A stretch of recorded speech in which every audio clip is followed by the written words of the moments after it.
Good evening and welcome to the show that's so important that the Independent last week asked, have we got news for you, or Casualty, or Brookside, really a worse alternative than cannabis and recreational buggery? Answers on a postcard.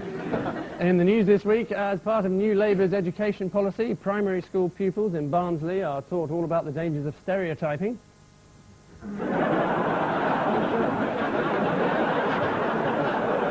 In the Vatican, a theology student dares to suggest that the orthodox militancy of Catholicism is being diluted with a strain of liberal non-sectarian pacifism.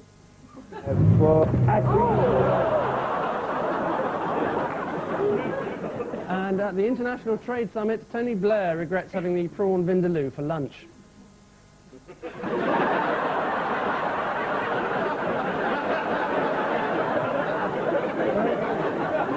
On Ian Hislop's team, a comedian who began his career in the 60s when a new Labour government was rapidly disappointing its former supporters, so we thought we'd give him the chance to give those gags another run out. Graeme Garden.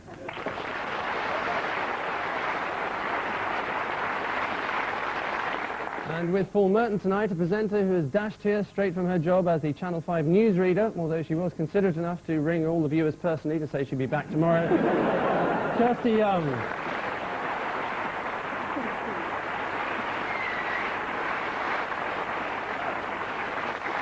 Round one this week features news, traditionally a problem area for the panellists, Paul and Kirsty. Sky News.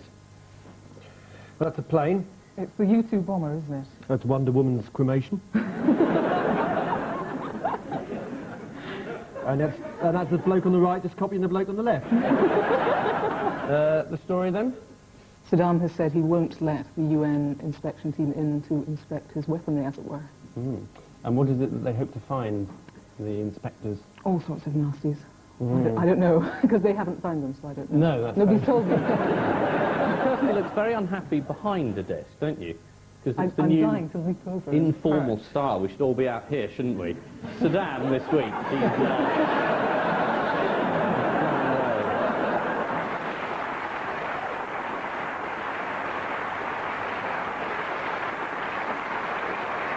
Yes. You probably shocked a lot of people, because most people thought that Ian was actually standing up behind that. And who's in support of Iraq? One or two countries have actually. The French. Bless them, yes. Yes.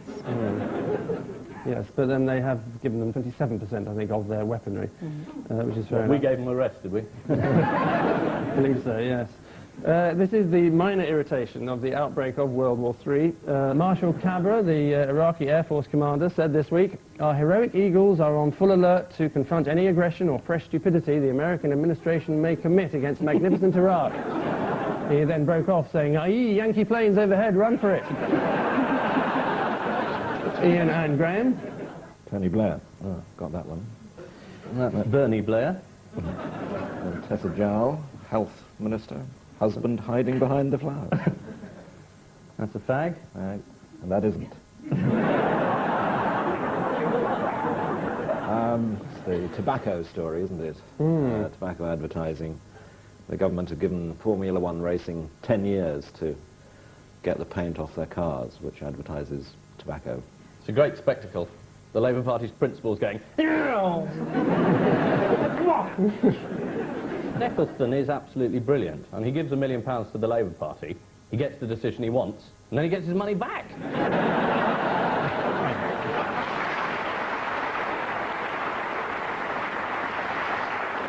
Well, he doesn't get it back because they've spent it. Oh, they're broke, aren't they? They're broke, they haven't got it to give back, so they're going to have a whip round. I'm sure that chap at Harrods would drop a few fivers round.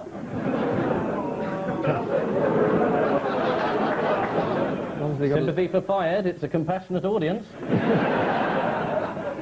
No, they just don't like you, Ian. Ah. Who are some of the other celebrity benefactors of the Labour Party? We saw one there. Celebrity? In You? the news. Not as far as I'm aware, no. No, that's giving money, that wouldn't be you. That was Harry Enfield, presumably. Well spotted, yes. Yes. Yeah. Jeremy Irons is another. Lord Irons, as I'm sure he's shortly about to be. David Putnam and Creation Records, of course, who are Oasis. Oh, is that how you get an invite to that party? Ah. How did you get an invite? To what party? That party at number 10 where they were all brown-nosing about. You know the one. Well, it was reported that I went, but in fact I never set foot in Downing Street or his house. Then so there's somebody going around pretending to be you. It said Nick Parks was the first to arrive, closely followed by Angus Deaton. So they obviously think I'm Gromit.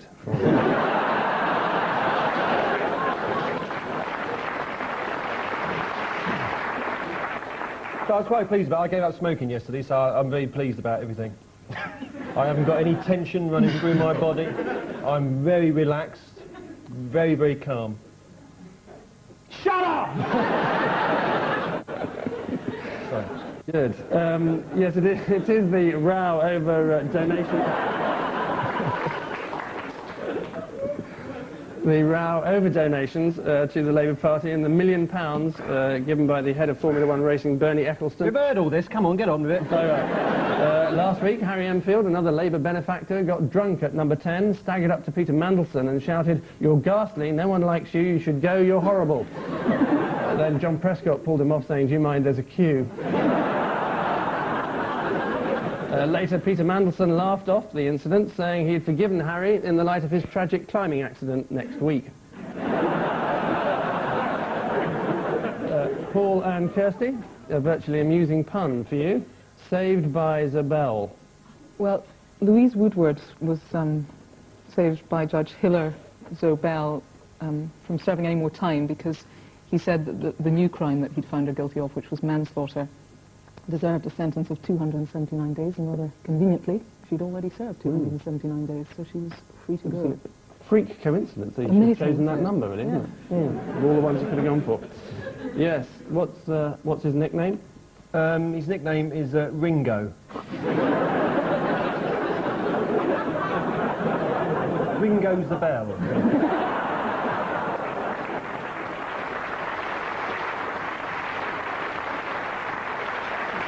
No, it isn't. Have you got a cigarette? It smokes. What's he known as now? Hiller, the man who reduces sentences. Hiller, the rather compassionate when it comes down to it. Right. I think he's known as. Yeah. The Americans have gone crazy again now, haven't they? Because they've decided they were sort of saying this isn't justice. And then suddenly she gets you know, set free, and then they've gone mad to say this isn't justice. They're not very, they swing from one extreme to the other, the Americans. I think it's because they're all thick.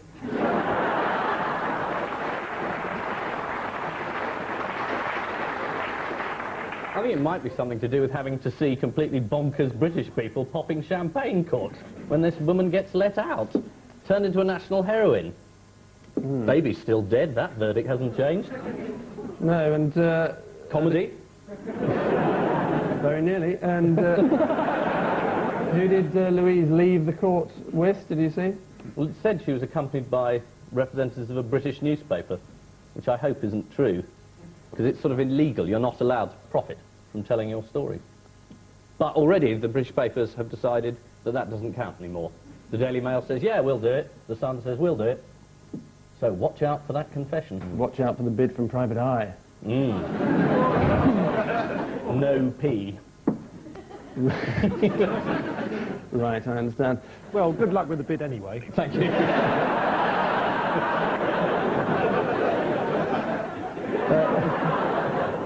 The tabloids covered Miss Woodward's release in their own inimitable way. The Express had freedom, mercy for Louise.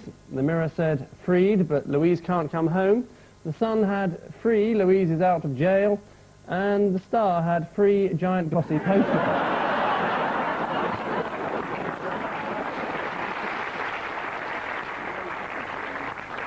Louise, currently between school and university, will have to remain in America for the duration of the appeal, although she's desperate to come home as she has to finish an essay entitled What I Did in My Year Off.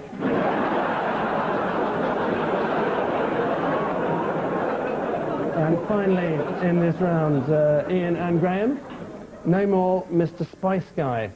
This is Mr. Fuller, isn't it? Simon Fuller, who was the manager of the Spice Girls, who have dumped him. The rebellion led by Ginger Spice, I believe, wasn't it? I think that's right. Yeah. It's important to get these facts right. That's right. Some said because of his relationship with Baby Spice.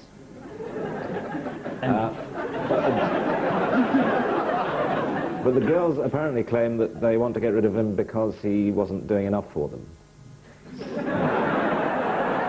I'm not sure that's what Emma said, but... It's girl power. Simon Fuller's a man, so he's got to go. Yeah. And they're going to, you know, run their own lives, you know, girl power.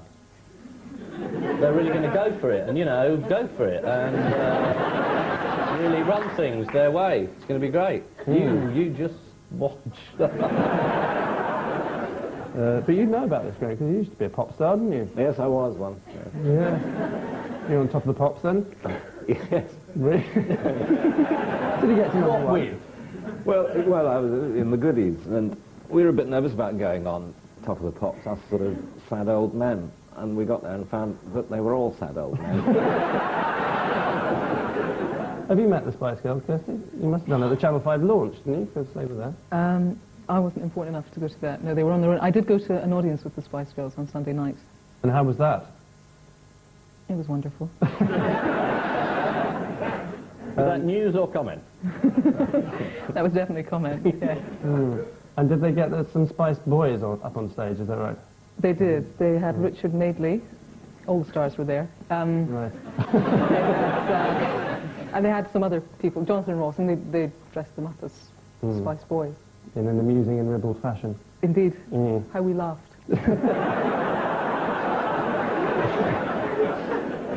Right, well, and what are some of the products that the Spice Girls have got out at the moment? Have you read about this? Air, earth, fire and water, I believe. They've got a spice cake out. They've got a spice rack. Torturing people. I don't think they've thought of that one, actually, strangely. Yes, this is the Spice Girls who have sacked their manager, Simon Fuller. Despite their fame, love hasn't been easy to find for Baby Spice, Emma Bunton. Sometimes I think guys just want me because I'm a Spice Girl. If only they could see through that to the blonde, blue-eyed multimillionaire beneath. So at the end of that first round, as Carol Vorderman would doubtless point out, the teams boast the familiar scoreline of the cube root of 64 all.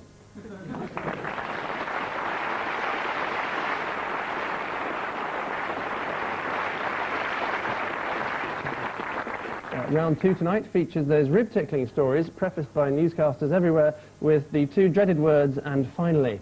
Yes, the heartwarming exploits of local pets, rude-looking vegetables or royalty. So here's the first one.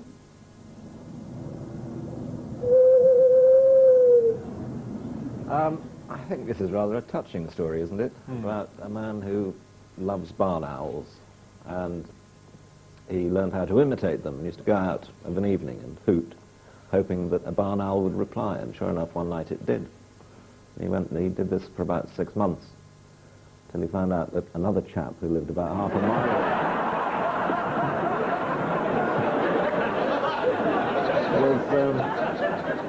was also a barn owl fan, and he was living back.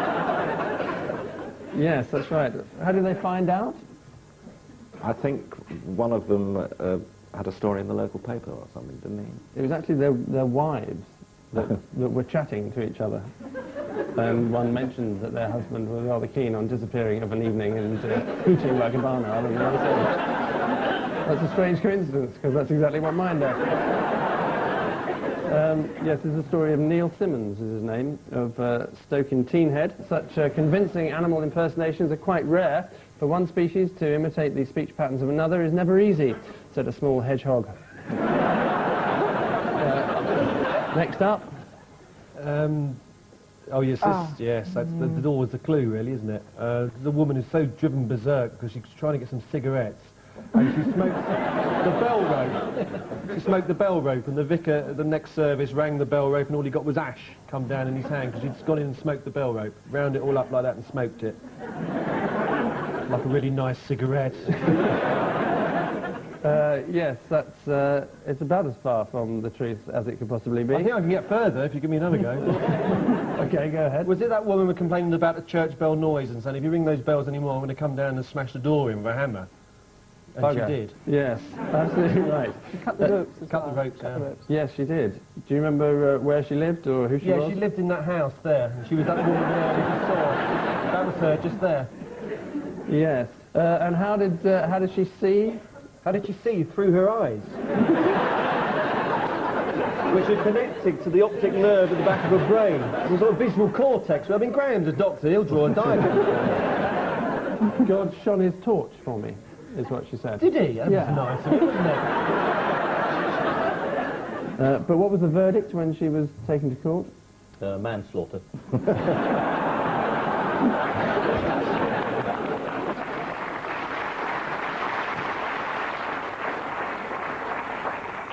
She was found guilty but let off, so you're in the right area. This is Mrs. Midge Mather, who was arrested for vandalising her local church of St. Swithin. Midge. Is that her first name, Midge? Her real name's Mosquito, but they Yes. Mrs. Midge Mather smashed open a 15th century wooden door in the middle of the night with a pickaxe, climbed on a chair, hacked through 6 bell ropes, and then screamed at villagers that she was ashamed of what she'd done. But as she explained afterwards, I had no choice. It was either that or go mad.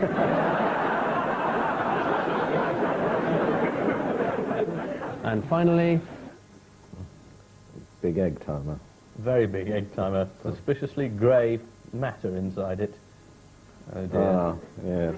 I think that's so- him, isn't it? In the egg timer. Yeah, I think it's the lady who uses her husband's ashes to time her eggs. Is that... And why would she do such a thing? I don't know. Cruelty, I suppose. I mean, no chance of RIP, is there? I mean, sitting there quietly. Oh, she's at it again. There we go. It was his idea, though, wasn't it? It was the husband's idea. There was something about being useful around the house. Yeah. I think he hadn't done his share of the domestic duties in his lifetime, and he felt that after his death he could time eggs and that sort of thing. There was a case just after the war when a family used to get a food parcel from America once a year at Christmas with flour and stuff in it. And one year it contained an uncle who wanted to be buried in England, but they didn't realise, and they made the cake with it. And then there's a fisherman who mixed his with breadcrumbs and used them as bait. He didn't use them as bait. Unless he's a very clever fisherman. That is true, yes. Maybe he had a leg done first.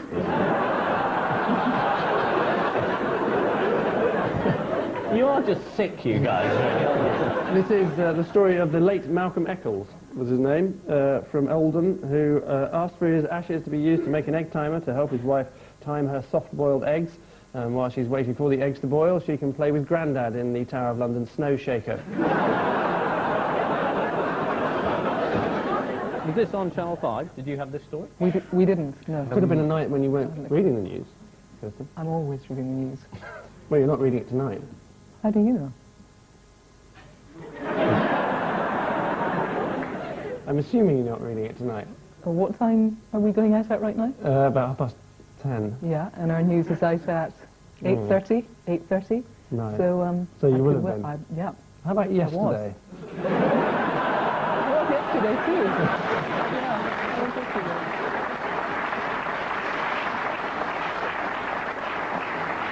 I've definitely lost a day, so it's Friday today. Yeah. Yes. Yes, it is. I've given up smoking for 2 days.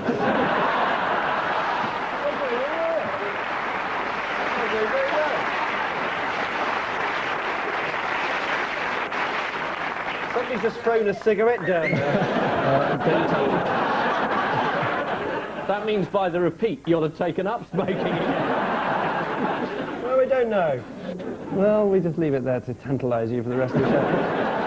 Which barking behaviour marks the end of this week's mess, and at the moment it's Paul and Kirsty who need to watch their step, trailing as they do 8-7.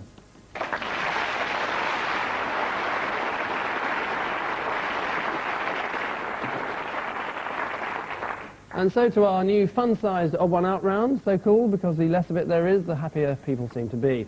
Paul and Kirsty, your leaders in their field are Jon Snow, Michael Fish, Dickie Bird, and a scarecrow. Have they all won something like Tie Wearer of the Year apart from Michael Fish? Well, the Scarecrow. Yes, you're suggesting a scarecrow, one tie wearer of the Well, year. it could be Best Dressed Awards, Yeah, couldn't it? best- Because you you could know. get a Best Dressed Scarecrow, couldn't you, I think? Shall I give you a clue? Yeah. Kirsty could have been included in this. Well, that umbrella's inside out. Have you ever been turned inside out? Not while I've been conscious. Not while you've been conscious, no. Dickie Bird's got a book out, Yeah. and he's just indicating how many people have bought it so far.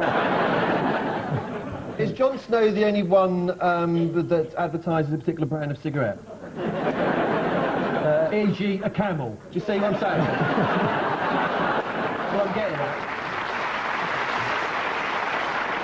Yes, put cigarettes from your mind, nothing to do I with can't. cigarettes. There's a brand of cigarettes called Pansy Crow. It couldn't refer to that one down at the end there, is it? Pansy Crow fags. Is that? Yeah. No, it has nothing to do with it Can you whatsoever. put Full us out of his industrial misery? It has something to do with an idiosyncrasy of Kirsty's, in fact. They all present things they all from do it. behind desks. They all do it standing up. Apart from Jon Snow, sits down. It's the right answer.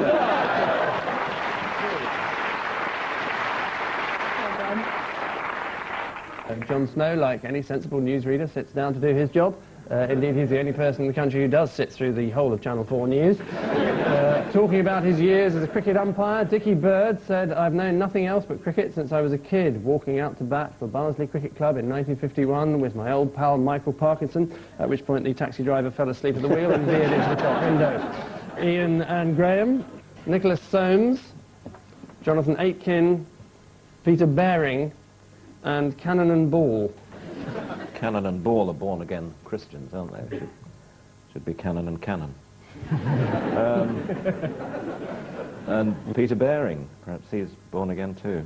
He didn't have much success with Mammon, so he's having a go at God. And Nicholas Soames, He's very fat, isn't he? yeah, And he's dropped the pancake, yeah, a level of his competence in office generally. very unlike him to do that. The thing about Fatty Soames, as he was originally known during his tenure, he was meant to head an inquiry into Gulf War syndrome, and he said there was no such thing as Gulf War syndrome, it was absolute rubbish, and they were making it all up. And then he had to apologise to the House of Commons, because they weren't making it all up, and there was such a thing. And he also hadn't declared that he was a director of Hoffman de Roche, which is a drug company that was involved in making some of the preparations that the troops took before they went to the Gulf. And obviously the two things are not connected. Fatty Soames being a director, the government issuing these pills. No connection, obviously not. None. Is that all right? Checking with the lawyers. Baring, what did he do? I think he was in charge of a bank, just to help you. Oh, yes. It's called Lloyd's, wasn't it? Is he not the man behind the famous balls?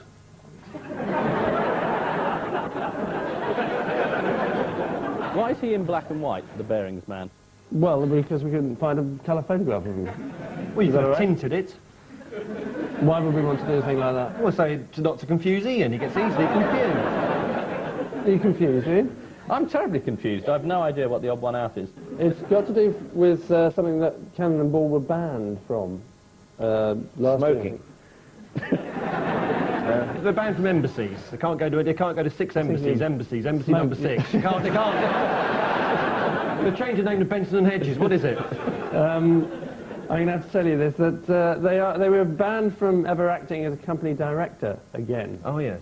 What do you know? Yes, Oh, you know, so they've all been banned from being company directors. they were all unaware of their company's activities when they were directors of those companies, with the exception of Cannon and Ball. Last year, Cannon and Ball were prosecuted by the DTI for knowingly paying themselves excessive fees from companies they'd set up, leaving the businesses unable to pay tax or debts.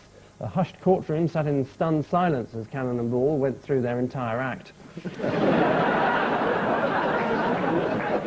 All of which blissful ignorance marks the end of this brief contribution, and the dodgy situation is that Paul and Kirsty are looking decidedly shifty, being as they are behind 9-8.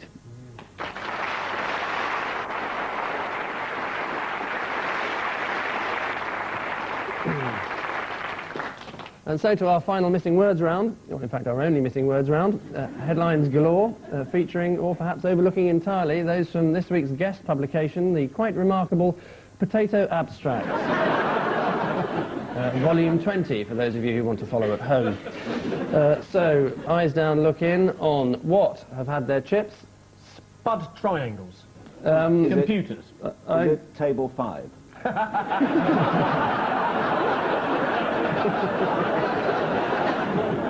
It is in fact Berlin vegans. Next, black bags proposed for what? Tory party. Queen Mother's empties. No, it is in fact Tory workers. You're almost right with Tory party. Next, what breeding in Russia? Cousins. Robbing Cousins, the ex-ice skaters. Potatoes, chips. Potato, well done Paul, breeding in Russia. Next, the Queen wins what in Swindon? Best of breed.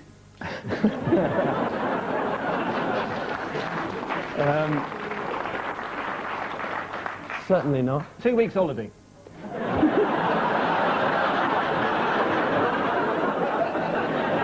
Is it hearts? Hearts is the right answer, very good. And lastly, supermodels to join what?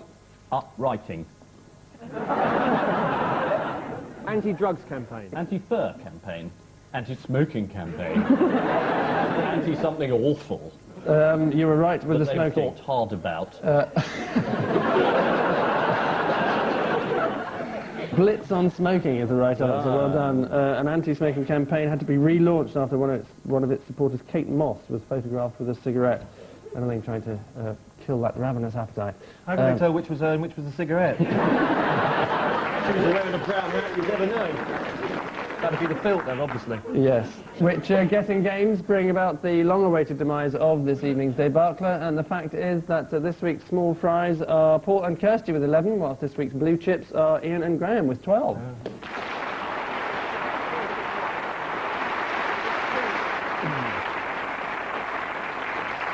And I leave you with news that in Bogota, Hillary Clinton tells embassy staff how much she enjoyed her tour of a Colombian chemical factory.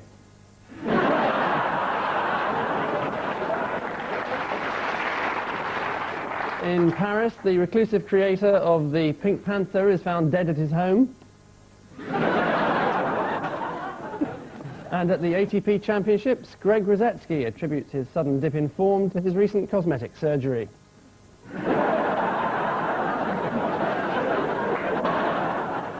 Good night.